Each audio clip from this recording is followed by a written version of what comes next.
Hi, thanks for joining with me again today.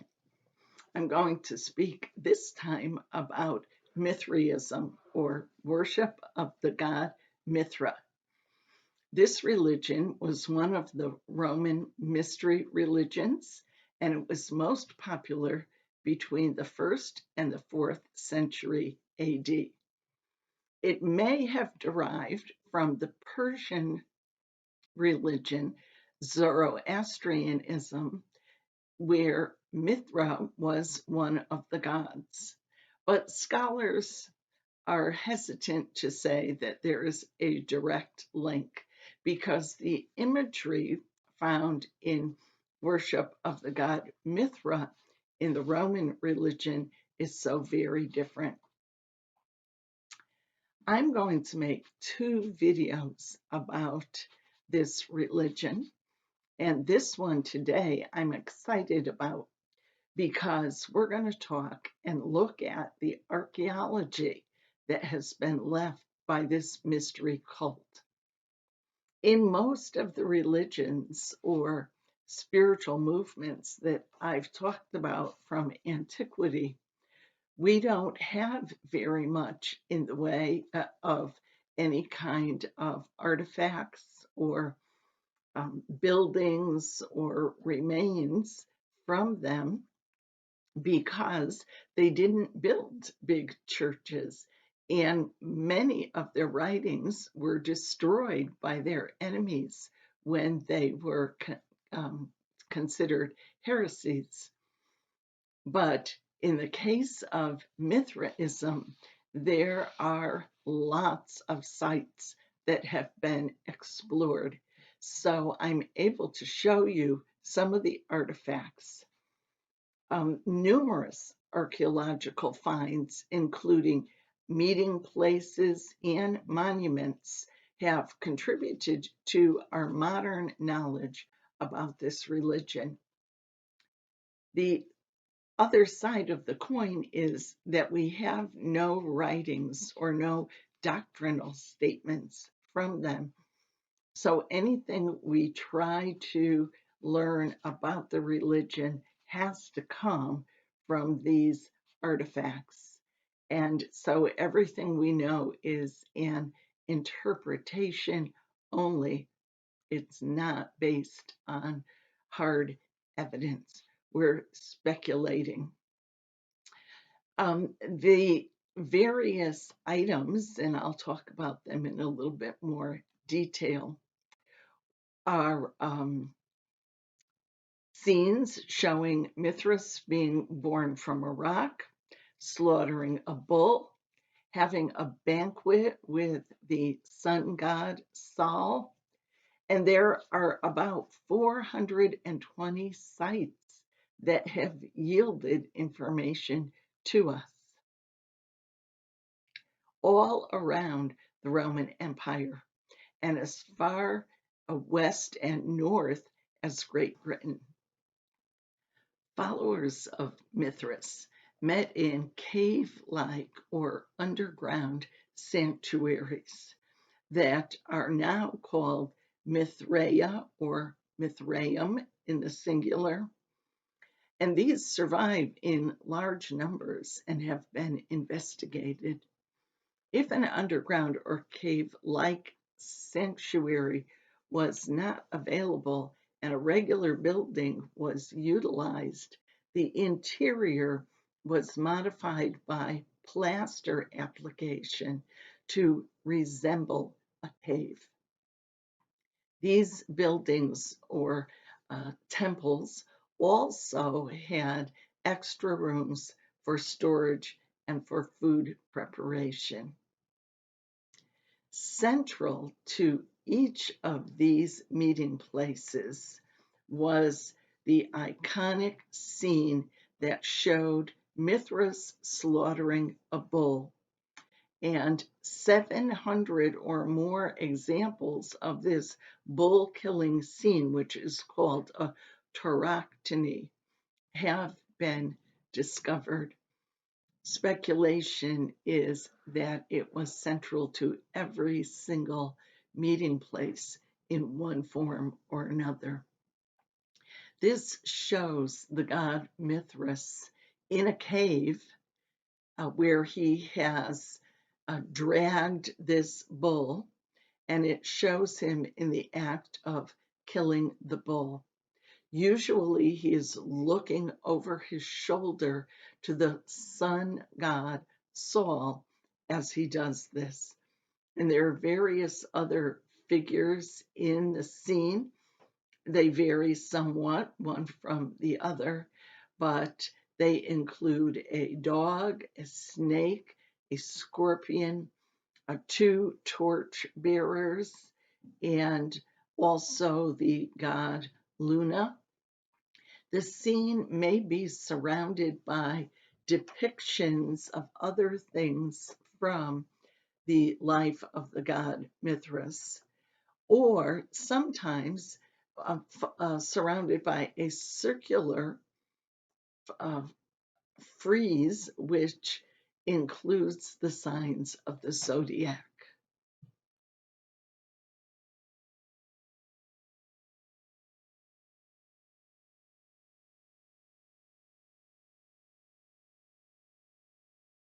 Perhaps the second most important scene depicted in the sanctuaries is a feasting scene, which would, of course, come after the slaying of the bull.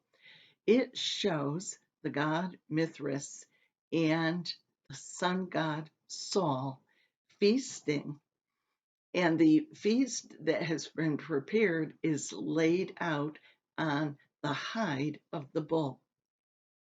There are also depictions in this scene of the torch bearers of the god Mithras, usually to the left and the right of the scene, and in various ways, flames coming forth. Speculation is that these flames represent the souls of those who follow the god Mithras, who are ascending from the earth to the heavenly realm. Well, another figure often found in the sanctuaries and other places related to the Mithraic religion are a figure of a human, a standing human, with the head of a lion. And very often, this lion is making a horrendous and scary facial expression with an open mouth. The figure is entwined in a serpent, sometimes two serpents, and very often the serpent has its head resting on top of the lion head. Scholars are not sure what this signifies or what part it played in their worship. Also found are altars with inscriptions, and usually found in the various temples or places of worship, but not central. And the inscriptions occasionally are clearly inscriptions that these small altars or pillars have been dedicated to the god Mithras by a particular person. It is believed that these are votive offerings. Knowing that worship of the god Mithras was primarily done by members of the army and the administration in the Greco-Roman world. The Roman army had members who very often probably needed to pray for favor from the gods when they would find themselves in dangerous military situations. And so a person would pray to the god and make a vow of a votive offering, make a vow that should they be favored by the god and receive their request, they would then fulfill this vow. And it is believed that these pillars and small altars are the result of that they were given to the temple as fulfillment of the vow. Now, I have for you some photos and illustrations of the things that I have described to you, and with very limited narration because I've gone into some detail telling you about them, just enough so you know what it is an illustration of. And I hope that you'll take the time to pause the video on the ones that you're interested in and to take a good look at them. Because as I said, for these more temporary religions that did not build great cathedrals or last until modern day or even until the medieval times, we very rarely have any physical evidence. And so having this as part of the Mithras legacy is an excellent opportunity for us to study and learn about that faith. In the next video that I'm going to make about them, which will be sometime in the near future, I'll talk about the speculative interpretations that scholars have made as to what these images mean and reveal the few known things that we have about this amazingly interesting religion. So let's take a look right now at these images. This map shows the extent of the Roman Empire.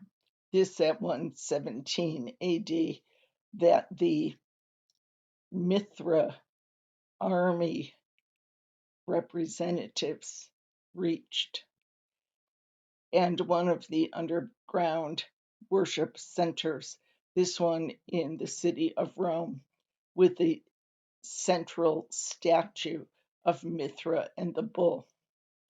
This is in London, an excavation of one of their sanctuaries right in the city of London, and a mock up of what the worship meal might have looked like within that sanctuary, all worshiping the god Mithra. Here is the central theme, the conquering of the bull, in this case with scenes around the outside, and in this one, signs of the zodiac around the outside. And here we have a relief of Mithra on top of the bull, holding the nostrils in his left hand, striking the bull with his right. At the bottom are a dog and a snake. There's a scorpion holding on to the testicles of the bull. Wheat is coming out from his tail. This in color gives you a better representation. You can see it more clearly, and it shows the two torch bearers. And in the top, those are some of the signs of the zodiac that circle it. Here is the feast where Mithra and the sun god feast together. In the upper left-hand corner is Luna in the crescent moon, and the two torch bearers down below, each one carrying their torches. Here is the sun god and Mithra meeting. Various depictions of the birth myth of Mithra coming out of the rock, holding a number of different items depending on the depiction.